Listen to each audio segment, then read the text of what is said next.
성가대의 귀한 찬양에 진심으로 감사드립니다.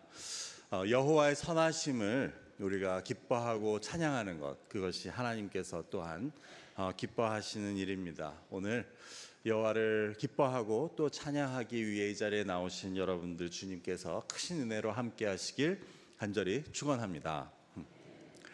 우리는 어제부터 재직 수련회를 하고 있고 오늘 오후에 이를 마치게 됩니다. 재직이라 함은 아시는 대로 교회의 모든 직분자들을 일컫는 말입니다. 그래서 목사로부터 해서 모든 교역자들과 장로님, 권사님, 안수집사님, 그리고 서리 집사님들을 합하여 재직이라고 부릅니다. 그런데 이 재직은 더 쉬운 말로 하면 교회의 직원이라고 할 수 있습니다. 그래서 개신교단들의 헌법에 보면 교회의 직원이라는 항목 하에 교회의 각 직분을 설명하는 것을 우리는 보게 됩니다.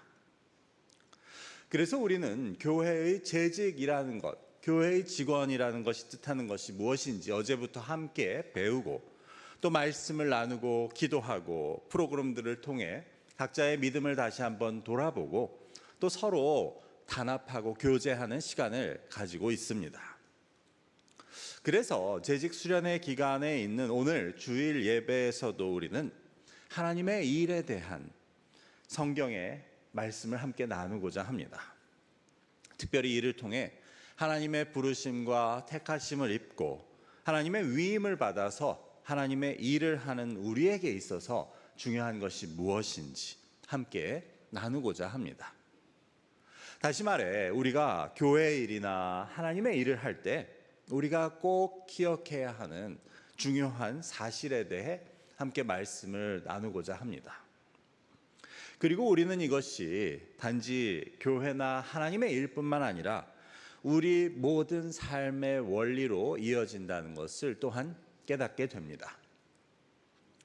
오늘 읽은 본문은 모세가 하나님으로부터 부르심을 받고 위임을 받는 장면입니다. 위임이란 어떤 일을 맡기고 또 맡는 것을 말합니다. 그래서 하나님께서는 이스라엘을 애굽에서 구원하시기 위해 모세를 부르시고 모세에게 일을 맡기고 계십니다. 여러분, 모세는 어떤 인물이었습니까? 모세는 이스라엘의 역사에 있어서 가장 위대한 지도자 중에 한 명이었습니다. 우리가 이스라엘의 지도자 중 가장 유명한 사람, 위대했던 사람 3명을 뽑자면 그것은 모세와 다윗 그리고 엘리야라고 할 수 있습니다. 예수님께서 변화하신 그 변화산에서의 사건을 보더라도 우리는 예수님 앞에 모세와 엘리야가 나타나서 예수님과 함께 이야기 나누는 것을 보게 됩니다. 그래서 모세와 엘리야가 예수님과 더불어 말하는 것을 보고 제자들은 놀라고 기이 여겼던 것입니다. 그 중에서도 특별히 모세가 중요한 것은, 유대인들에게 있어서 모세가 중요한 것은 모세는 하나님으로부터 직접 율법을 받은 사람이었기 때문입니다. 아시는 대로 유대인들에게는 율법은 생명과도 같은 것이었는데 그 하나님의 말씀을 직접 받은 장본인은 모세였습니다.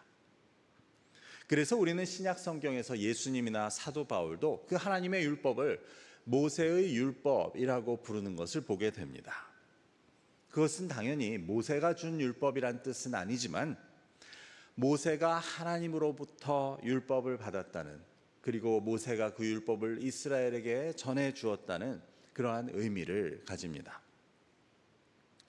그런데 그런 대단한 모세가 오늘 하나님을 만나고 하나님으로부터 일을 위임받고 있는 장면 역시 범상치 않습니다.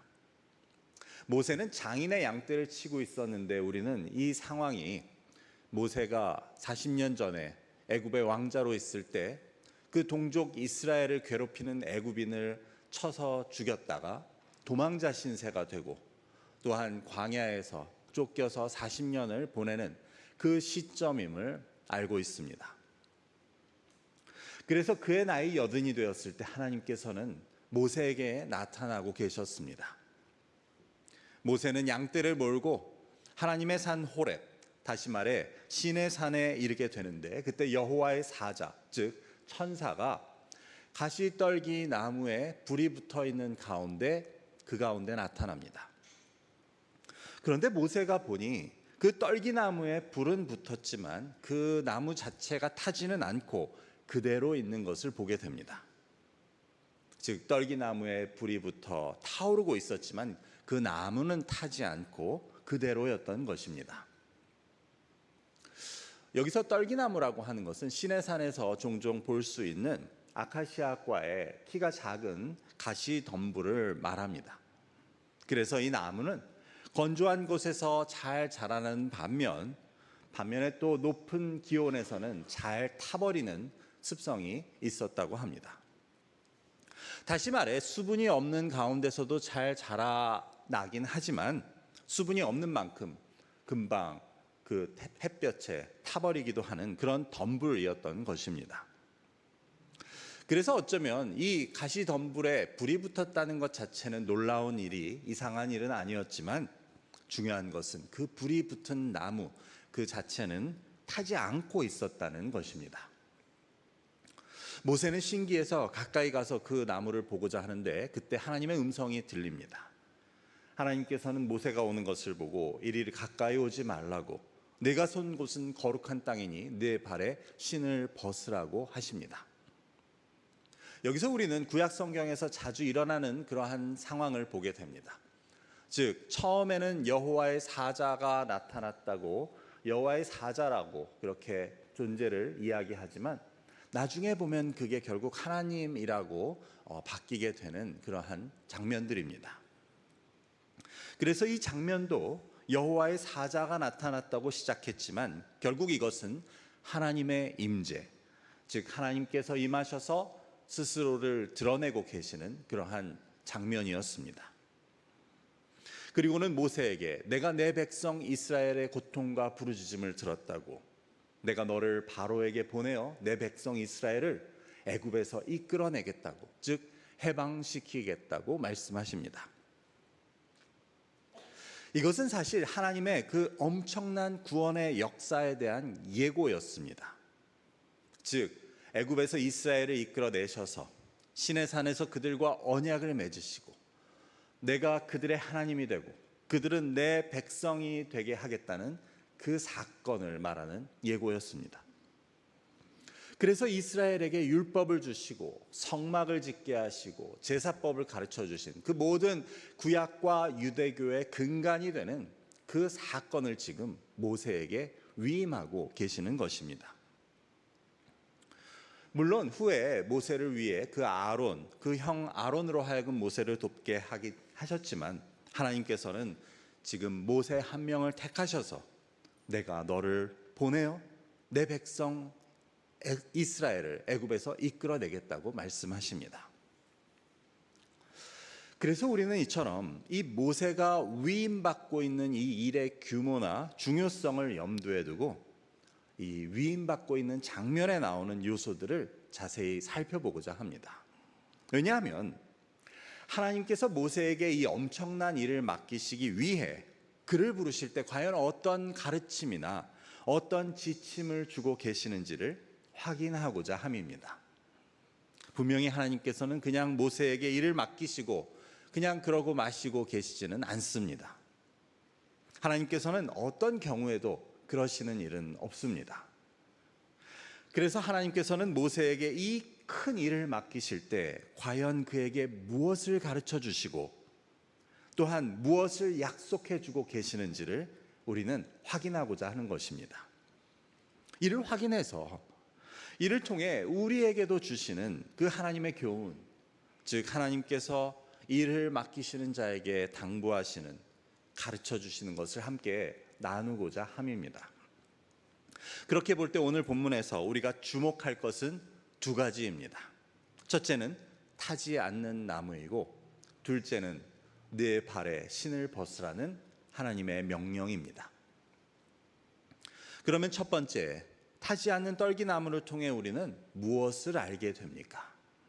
첫 번째로 우리에게 하나님의 임재가 있을 때 우리가 타버리지 않을 수 있다는 사실을 하나님께서는 가르쳐 주십니다.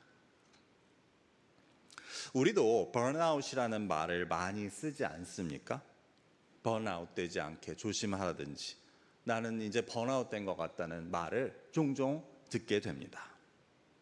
이것은 어떻게 보면 단순히 나 이제 지쳤어. 더 이상 못하겠어. 라는 말 같지만 이는 오늘날은 신드롬, 즉 증후군의 하나로 정신병리학적으로 다루어지고 있는 내용입니다. 그래서 번아웃이라고 하는 것은 과도하고 장기적인 스트레스로부터 오는 감정적이고 신체적이고 정신적인 소진을 말합니다. 그래서 이는 우리가 억눌리고 압박을 받거나 감정 과다가 계속되거나 계속적인 요구를 받아들일 수 없는 상황이 일어날 때 우리에게 발생하게 됩니다. 결과적으로 일이나 인간관계에 대한 흥미나 동기를 잃게 되고 그래서 희망이 없이 냉소적이고 부정적이 되어 무기력해지는 상태에 이르게 되는 것입니다. 그래서 사실 우리 모두는 다 정도의 차이는 있지만 모두가 이런 일들을 경험하고 있습니다. 때로는 감정적, 신체적, 그리고 정신적으로 소진된 느낌을 받기도 하고 또 일이나 관계나 모두 흥미를 잃고 동기를 찾지 못하고 그래서 무기력해지는 경험들이 모두가 있다는 말입니다. 특별히 이런 일은 지나치게 많은 일을 맡은 사람들이거나 아니면 남들보다 책임감이 강하거나 혹은 큰 책임을 맡은 사람이 또 완벽주의적인 성향을 가졌다면 십중팔구 이런 어려움을 겪게 됨을 우리는 알게 됩니다. 자, 그러니 모세는 어떻겠습니까? 하나님께서 시키실 일은 이스라엘 온 백성의 운명이 그의 손에 달린 것이라고 할 수 있었습니다. 그런데 그가 이 일을 하기 위해서 상대해야 하는 사람은 바로 당시 최고 강대국인 집권자 파라오였습니다. 그는 애굽에서는 신으로 여겨지며 또한 독단으로 똘똘 뭉친, 즉 이를테면 세상에서 가장 높은, 사람 중에서 가장 높은 자였습니다. 그리고 그가 가진 애굽의 군대는에 비하면 모세의 이스라엘은 오합지졸에 불과하고 이미 현재는 애굽에서 종노릇을 하고 있는 신세였습니다. 그러니 번아웃 지수로 볼 때 모세는 시작하기도 전에 압도당하여 그저 번아웃 되어 버릴, 즉 그 자리에서 그냥 다 타버리고 말 상황이었음을 우리는 알게 됩니다. 자기가 앞으로 해야 할 일, 하나님께서 지금 맡기시는 일을 생각하면 그 스트레스로 인해 정신적, 신체적으로 아무것도 안 해도 다 소진되어 버릴 상황일 수밖에 없었습니다. 하지만 하나님께서는 그런 모세에게 타지 않는 떨기나무 가운데서 나타나십니다. 그래서 불은 붙었지만 타지 않는 나무를 보여주십니다. 그것은 무슨 뜻이었습니까? 모세가 하나님의 임재를 믿고 의지할 때 모세는 번아웃 되지 않을 수 있다는 것을, 번아웃 될 필요가 없다는 것을 보여주시는 것이었습니다. 하나님께서는 내가 너와 함께 한다면, 내가 이 불타는 떨기나무 가운데 있는 것처럼 너와 함께 한다면 너도 타지 않을 것이라는, 타버리지 않을 수 있다는 것을 보여주십니다. 잠시 멈추어 생각해 보면, 그렇다면 우리가 번아웃 되고 타버리는 경우는 어쩌면 내 몸과 내 정신을 연료로 쓰고 있기 때문이라는 생각을 해보게 됩니다. 이것은 무슨 말입니까? 여러분 혹시 옛날에 석유골로가 생각나십니까? 저는 어렸을 때 이 부엌에서 이를 주요하게 사용했던 그러한 기억이 있습니다. 사진을 한번 보시면 저게 석유골로입니다. 일부 예배 계신 분들은 대부분 다 아시겠죠. 그래서 저 아래에 석유, 정확하게 말하면 등유죠. 그것을 넣고 위에 있는 동그란 심지에 성냥으로 불을 붙이면 불이 붙는 것입니다. 요즘 가스레인지 같은 그러한 불이 올라오는 것이죠. 그런데 저는 이것을 사용하다 가끔 어머니에게 혼나는 경우가 있었습니다. 왜냐하면 석유가 없는데 그 심지에 불을 붙이면 그 심지가 다 타버리기 때문입니다. 석유가 있으면 그 심지가 머금고 있는 석유가 타기 때문에 불을 붙여도 그 심지 자체는 타지 않고 불이 올라오는데, 만일 석유가 없는데 불을 붙이면 그 심지는 그냥 실로 짠 것이기 때문에 그 심지만 타버리고 불은 금방 꺼져버리는 것입니다. 이것은 우리에게 깊은 영적인 교훈을 줍니다. 앞서서 제가 우리가 만약에 번아웃되고 타버리는 경우는 어쩌면 내 몸과 내 정신을 연료로 쓰고 있기 때문이라고, 그것이 아닌지 모르겠다고 했는데, 바꾸어 말하면 하나님의 함께 하심, 하나님의 공급하심의 석유가 없이 불을 붙이면 우리가 제 아무리 누구라 해도 얼마 지나지 못해 타버리고 불은 꺼질 수밖에 없다는 것입니다. 그래서 하나님께서 모세에게 보여주시는 타지 않은 떨기나무는 바로 이것을 가르쳐주고 있습니다. 모세는 그 타지 않는 떨기나무가 신기해서 가까이 가서 보고자 했지만, 하나님께서는 너도 타버리지 않을 것이라고 말씀하십니다. 하나님의 임재, 하나님께서 함께 하실 때 모세가 어떤 압박이나 어떤 책임, 그리고 어떤 위험을 맞이하더라도 그는 타버리지 않고 계속 타오를 수 있음을, 그리고 모세는 그대로 보존될 수 있음을 하나님께서는 모세에게 보여주고 계셨습니다. 하나님께서 이 타지 않는 떨기나무를 통해 모세에게 보여주고자 하셨다는 것이 이렇단 사실은 뒤에 마지막 12절에 하나님께서 하시는 말씀을 통해 확인됩니다. 제가 12절을 읽어보겠습니다. 하나님이 이르시되 내가 반드시 너와 함께 있으리라. 네가 그 백성을 애굽에서 인도하여 낸 후에 너희가 이 산에서 하나님을 섬기리니 이것이 내가 너를 보낸 증거니라. 뭐라고 하십니까? 내가 반드시 너와 함께 있으리라. 저는 여기서 반드시란 말이 그렇게 은혜가 됩니다. 하나님께서 우리에게 말씀해 주십니다.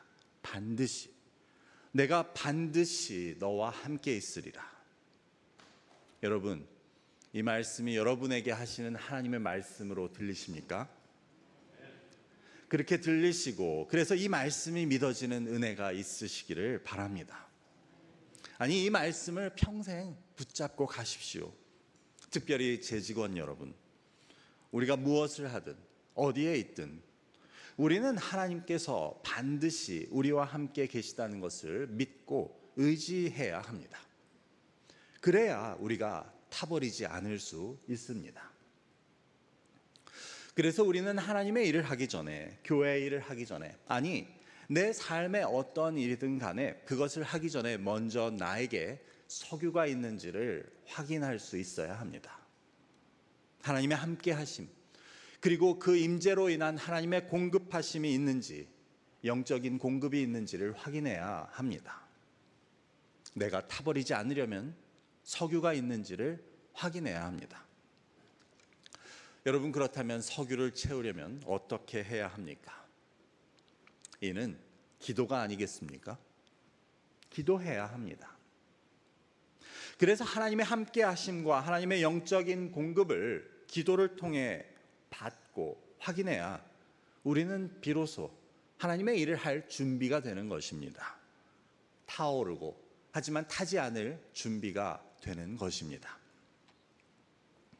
여러분, 심지어 예수님께서도 새벽 미명에 한적한 곳에 가서 기도하지 않으셨습니까? 심지어 예수님께서도 새벽마다 석유를 채우신 것입니다. 그래서 기도를 통해 석유를 채우시고 불을 붙여 그 하루의 복음 전파와 치유의 사역을 감당하셨다는 것을 우리는 깨닫게 됩니다. 예수님도 그러셨는데 우리 재직원들이 기도가 없이 할 수 있겠습니까? 기도가 없으면 마음만 있을 뿐 얼마 가지 못해 불은 꺼지고 나는 타버리고 맙니다. 그래서 아무리 비싼 돈을 들여 새로 심지를 갈아도 역시 석유가 없으면 금방 타버릴 수밖에 없습니다. 우리 재직원들은 물론이고 여기 우리 라이프크릭 모두가 아침마다 기도로 석유를 가득 채우는 그런 저와 여러분이 되실 수 있기를 바랍니다. 그래서 활활 태우고도 끄떡없는 타지 않는 나무들이 되실 수 있기를 주님의 이름으로 축원합니다. 두 번째로 우리가 하나님의 일을 맡은 자로서 보게 되는 것은 신을 벗으라는 하나님의 명령입니다.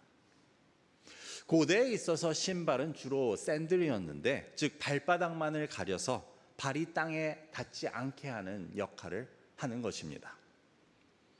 그래서 당시 신발은 더러움과 또 부정함, 즉 죄의 상징이었습니다. 그나마 노예들은 신발이 없이 맨발로 다녔습니다.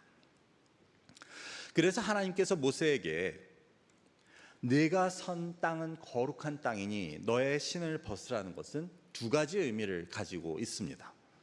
우선은 하나님의 임재 앞에 너의 더러움과 너의 부정함을 벗으라는 뜻이었고, 동시에 이는 하나님 앞에서 너를 낮추라는 뜻이었습니다. 왜냐하면 노예와 같이 맨발로 선다는 것은 하나님 앞에 자신을 종과 같이 낮춘다는 의미가 있기 때문입니다. 그래서 이를 통해 우리는 하나님의 부르심을 받아 하나님의 일을 위임받은 우리는 우리의 더러움과 부정함을, 죄를 벗어버리고 우리 자신을 낮추는 것이 필요하다는 것을 깨닫게 됩니다. 그런데 이것은 단지 그 자체가 중요하기 때문만은 아닙니다. 다시 말해 우리의 더러움과 죄를 제하고 나 스스로를 낮추는 것은 다시금 하나님의 임재와 연결이 됩니다. 하나님 앞에서 우리가 여전히 우리의 죄를 지니고 있고, 하나님 앞에서 여전히 우리가 스스로를 높일 수 없기 때문에, 바꾸어 말해 우리가 죄를 버리지 않고 스스로를 낮추지 않으면 하나님께서 우리와 함께 하실 수 없기 때문에, 우리가 하나님의 임재를 구하려면, 석유를 채우려면 우리의 죄를 벗고 우리 자신을 낮추는 것이 필요하다는 것입니다. 제가 미국에 와서 신기했던 것이 미국 사람들은 집에서도 신발을 신고 있는 것이었습니다. 처음 보는 입장에서는 매우 불결하고 또 지저분하게 보이기도 했습니다. 그리고 또 나는 내 집에서 신발을 벗고 사는데 우리 집에 일하러 온 미국 사람이 집안에 들어올 때 그 먼지와 흙이 묻은 신을 그냥 신고 들어오면 그것을 좋아할 사람이 어디 있겠습니까? 그러면서 우리는 하나님 앞에 우리의 신을 벗지 않으려고 한다는 것입니다.